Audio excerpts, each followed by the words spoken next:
This is Party of Six. We have a group of 4 business leaders getting together for a business lunch. And we let the cameras roll. Were you born in April? I was born 1st of April. It wasn't a joke. It wasn't a joke. Serious stuff. Yeah. I think we're great at succeeding, but we don't always know what to do with success. And I think there's only a few corporates in this country who truly understand what the agenda of the country is and what needs to be done. I think one cannot deny the gees, if you put it that way, that it comes out of the sports realm. You can't belong to a national team unless if you are selected on merit. Welcome to Party of Six. This week, the Party of Six crew is shooting at the Nelson Mandela Centre of Memory in Houghton Estate. The Nelson Mandela Foundation was established in 1999 when its founder, the late Nelson Mandela, stepped down as President of South Africa. In 2004, Mr. Mandela inaugurated the Centre of Memory, home to the Nelson Mandela Foundation, with the aim of creating a public facility which offers the world an integrated and dynamic information resource on his life and times. With its newly refurbished building, the centre houses permanent and temporary exhibition spaces. It also offers resource materials for scholars and highlights of his personal and political life. It's only fitting that in this beautiful space today, we're talking sport, the very thing that has been able to unite our nation under a new democracy.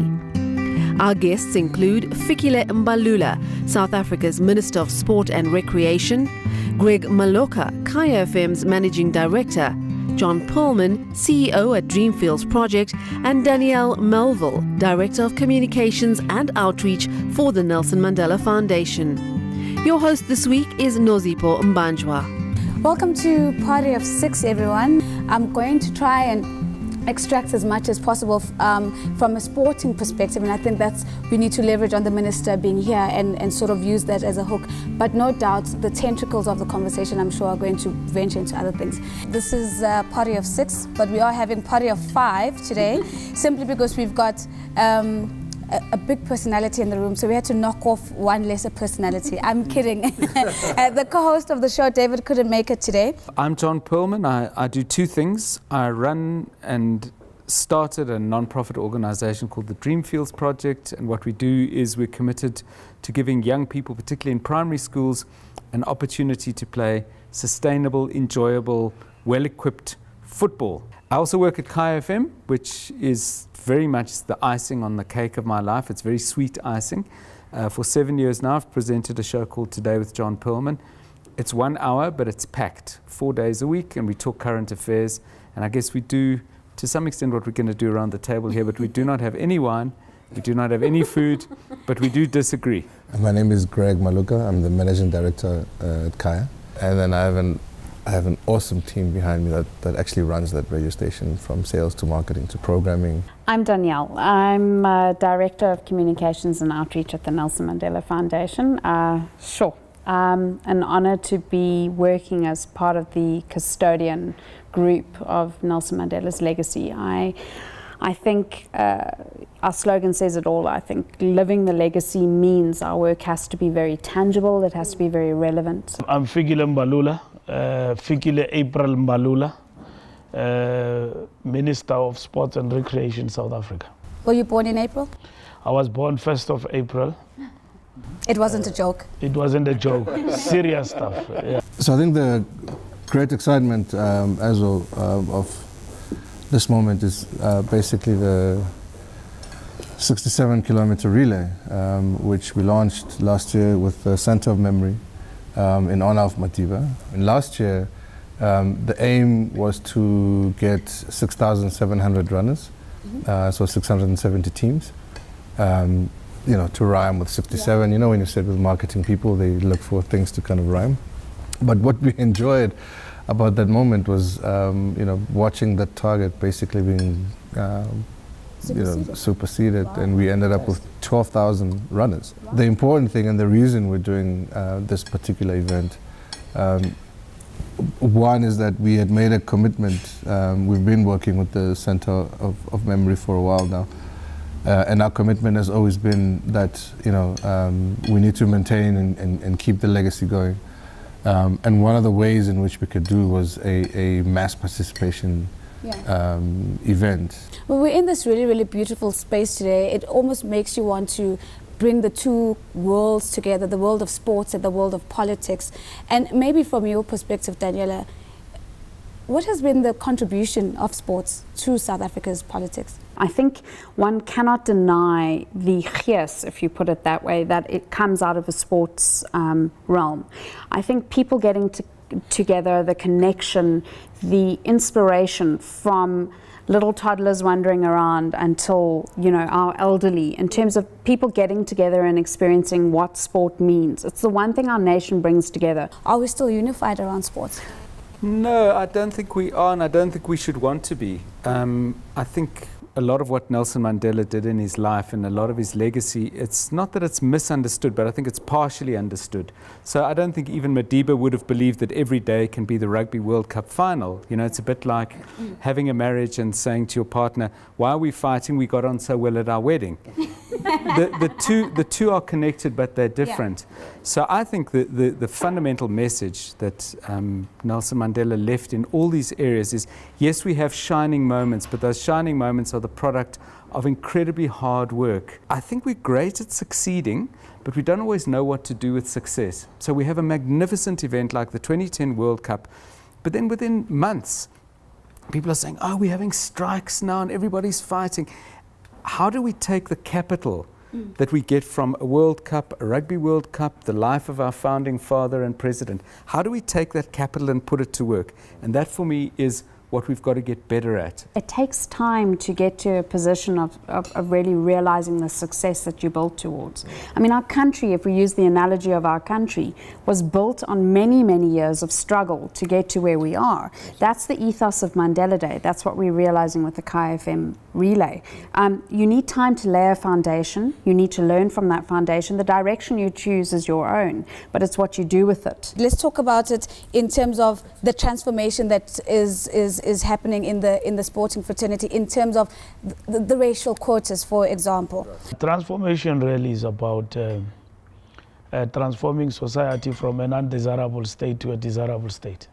And that desirable state is about where we achieve equity. I'm talking it in context of sports, access and addressing demographics and all of that. The undesirable state which we are working to undermine is a undesirable state where in which we witnessed racism in sport, where in which we witnessed lack of equal opportunities when it comes to sport infrastructure. So the desirable state is to create a good sport infrastructure. Yes. You can't belong to a national team unless if you are selected on merit, irrespective of black and white. And nobody is advocating for players to be frog jumped. What government must do, and this is what I'm pursuing as a Minister of Sports today, one is to say every school, let's take the basics. Every school must have a facility, multi-purpose, sport ground, must have a teacher who teaches sport across, but qualified person to try to mitigate the gap that we are witnessing now with the private school. My department, in terms of our program of action going forward, in the context of the sports plan that we have adopted, I need an infrastructure roll out in the school. I need a teacher who will be accountable in the school. Then when kids come out organically in those schools, then I can sit down in my radar screen and say, how many kids have come out of our school who play rugby and they have not been selected or given an opportunity for high performance? If you look at the Department of Sports and Recreation program on the ground, it's happening. It's not happening everywhere and it's not happening perfectly. The only reason it's not happening perfectly is because it's not a PowerPoint. It's not a billboard. It's a real living, breathing thing. If you look at what, and they get maligned for a lot of things, but if you look at the South African Football Association, they've built 27 artificial pitches around the country. Yeah. This is a massive investment in infrastructure. You have a radio show about SAFA. Everyone will say SAFA is doing nothing. Well, it's not true. If you have a radio program about SAFA, people will say SAFA has no plan. It's not true. People will say the government has no plan. It's also not true. And I think there are shortfalls, there are problems, but what we have to do is we have to make the conversation concrete. I've given SAFA my own perspective about football and the things that we need to do between ourselves, SAFA, and government and the private sector. And in this particular instance, one thing only I said, don't rush the person who's going to be appointed in the technical team. Give them time. In our experience at Dreamfields is a really interesting one. Our founding sponsor, BHP Billiton, didn't set us the goal of looking for excellent sports people. They said, our motto is going to be better schools through sport, better communities through better schools. So the goal was very much educational, social. But having said that, every year we go back to the same communities. The standard of sport that the kids are playing improves all the time. Yeah. Now, if you generalize that across football, you generalize that across other sports, you make opportunities available, you get the basics to people, then I think we're going to see those standards improve, and I think those black players will come through to a certain level. If we look at the school infrastructure today, we still have children learning under trees. Yeah. And at that level, you're saying that sports is, the ability to engage and learn and develop through sports is a luxury when you don't even have a classroom you're learning in, and you have teachers marking in cars. So it's a bit of a conflict between, what do we deliver at the basic level, what is needed in terms of growth and development, and how do we support that? From a national priority point of view, and perhaps from a government strategy point of view, the important thing is to understand the different layers that are in society and have different plans for the different layers that are in society. I mean, I think the biggest obstacle to children playing sport is adults. We never ever find kids saying, oh, we can't play, and I accept that some of the logistics have to be organized by adults. I'm not demeaning that at all. But actually, kids are just bursting with that energy to play. People say to me, are you looking for the next Lucas Radebe? And I said, well, I might, yes, but I'm also looking for the next Mogoeng. And I'm looking for the next Nkosazana Dlamini Zuma. And I'm looking for the next really good father who makes his sons and daughters feel that they're important in the world. And I'm looking for the person who opens up a chain of panel beaters in Tembisa. Because I think what you learn from sport, by participating in sport, are some things that you apply in the sports field, but much more importantly, you apply them in life. I want us to talk about the business of sports and the role of sponsorship in particular. I was quite impressed, I must say, even if now I'm endorsing something, by the role that KFC has played in the cricket for the young children that we're seeing in South Africa. Is that something that we're seeing flourishing across the country, the private sector coming forward and saying, we're aligning ourselves with the vision of government. We're not only going to put our money behind the national teams where you get most visibility, but we're going to go into the schools and we're going to support the developmental objective of where the country is going. I think corporates in South Africa could play a much, much bigger role, and not just in sports. I mean, I worry when the President of the Republic goes on television and announces that we have a huge youth unemployment, 65%. And then 4 days later, a business newspaper reports that South African corporates are sitting with 1 trillion rand uninvested. Something's wrong with that picture. And I think we need to find ways of engaging corporates in a way that would be enticing for them to participate. But there has got to be a willingness. And I think there's only a few corporates in this country who truly understand what the agenda of the country is and what needs to be done. We've had a very good experience as Dreamfields, because the way we structured the organization was we have a founding sponsor, which is BHP Billiton. But I think they've had a very visionary approach, because they never asked to be the sole sponsor of the project. They said, we're going to help you build a house, but if you want to hold an event in a room with another sponsor, you can. So off the back of that, we've had partners literally ranging from people, small businesses who give us 5,000 Rand, to larger partners who put in millions. Sometimes business is a little bit caught up in some of the confusion that the South African nation has about sport. They also want to see quick results. They want to be attached to success, but don't always want to invest in the tools and the foundations of building for that success.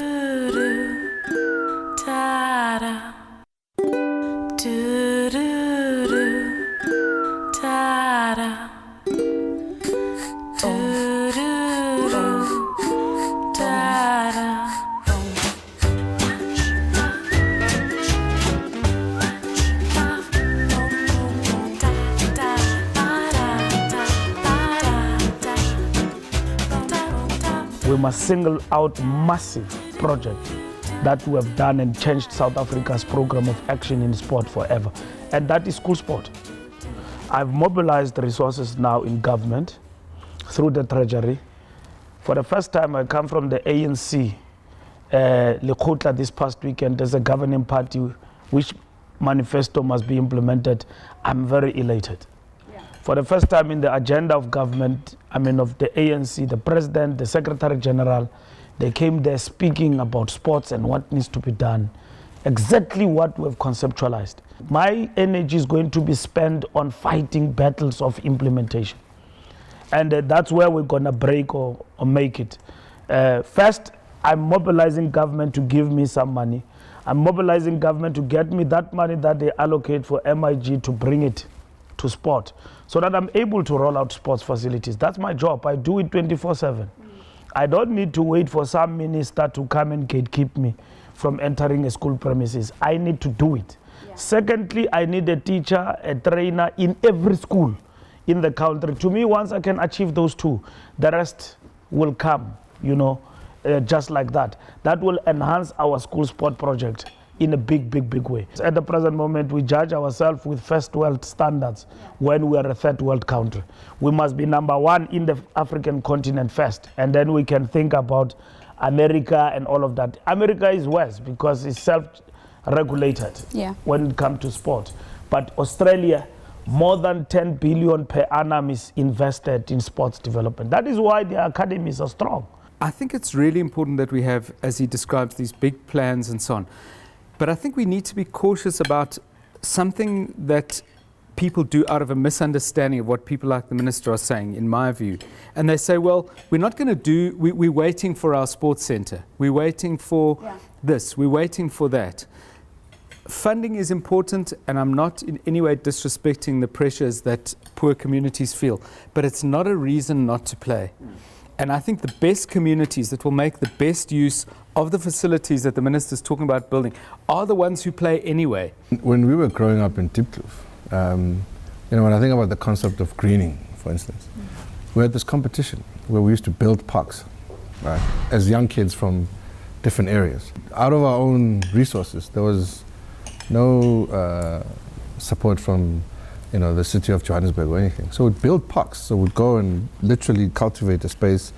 In Zone 1 where I grew up, we had like Africa Park, which was a big Africa-shaped park with chairs, and we'd take old chairs and we'd take tires and turn them into... Nobody was telling us to do that. Yeah. But we were in an enabling environment from a community point of view, from a mindset point of view, from the parents that we were growing up. We used to play golf, believe it or not.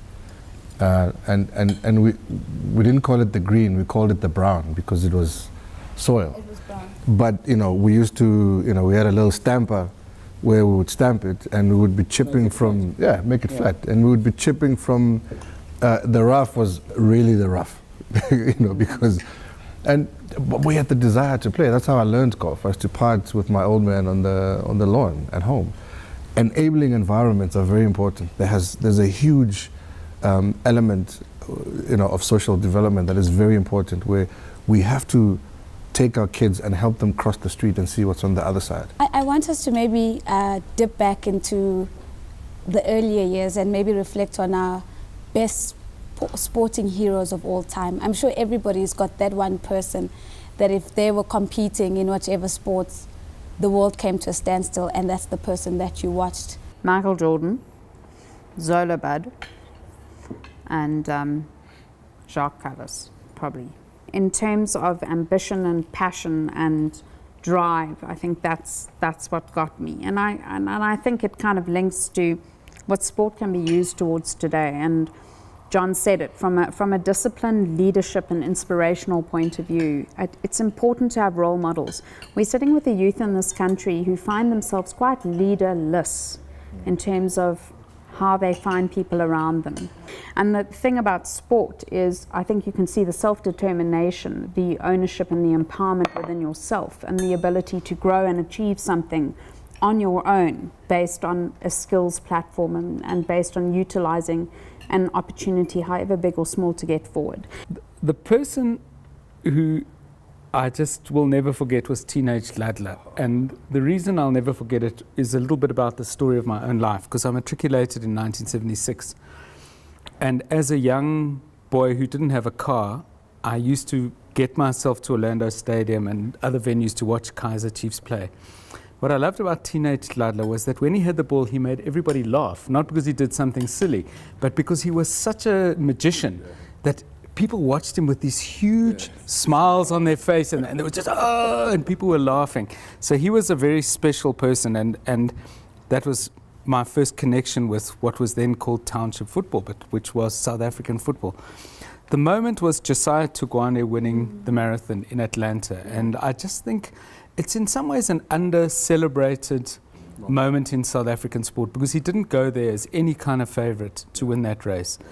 And my special story about watching that race was I was with friends in London, because I was living there at the time, and we watched half the race, and then we had to go out, and I recorded it on the video, and it wasn't the days of Twitter or anything like that, so I didn't know who won. When we got home, I said, let's watch the rest of the marathon. And as he was starting to take the lead and so on, my friends were saying, fast forward, fast forward, we can't stand this anymore. And I said, no, he has to run the whole way, you have to watch the whole thing. And eventually I was standing on top of the couch holding the remote because people were so frantic to know if he won. But he won well, and I think it was a magnificent moment, and we come to an anniversary of that success in 20 years' time, so maybe we can celebrate him again. The Jomasana moment where it was his wedding day. Okay. And his team was playing. You know, it was his wedding day, and they got word to him that Orlando Pirates is, 2 goals down at the Orlando Stadium, and this is right in the middle of his wedding. And to the dismay of his guests and his wife, he says, "Listen, my team needs me, and I've got to go."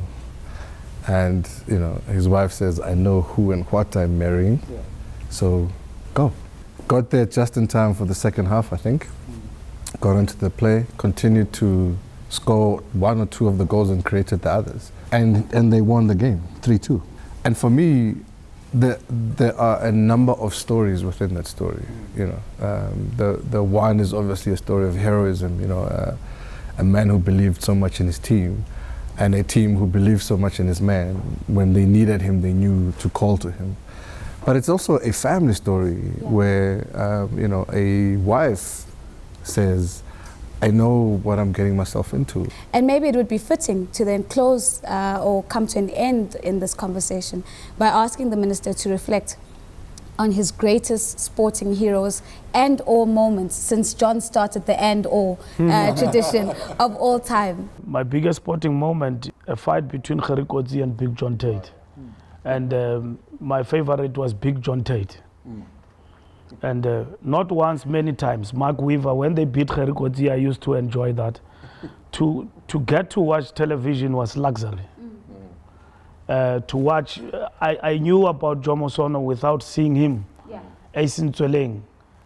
I knew about Skara Sono from my father and other people and my brothers who knew about them when they had an opportunity to watch them. All these things were visualized, because the only opportunity you'll have to watch television for 5 minutes is through the window of a farmer. And then when Gerrie is losing, the mission is over. We know that there's going to be misery in the farm, but we're happy that John Tate have won, or Mark Weaver. And later on, the greatest moments in sport to celebrate, in boxing in particular, was Peter Teramatebula knocking out Taishi Kim in the early hours of the morning and beating him up. And soldiering on was our brother Peter Teramatebula with a closed eye. 15 rounds. And he won on points. And that was it. And South African people that I also supported was Luopenfal Matthew Mutsarateo. And this is the people that we used to look up to and we listened to on radio. Whenever they were running on radio, there will be this great marathon, that you look up to. And Luopenfal will win all the time. And like all youngsters, Jomo Sono is my favorite. Pirates gave birth to Kaizer Chiefs. I've heard that story before. It's not a story, it's not me, it's the truth. So I'm older than Greg, that's why I know Pirates. These are the teams that we came to know about. And then today, what a wonderful country we live in. We've got Sundowns, we've got Swallows, which is the oldest team too.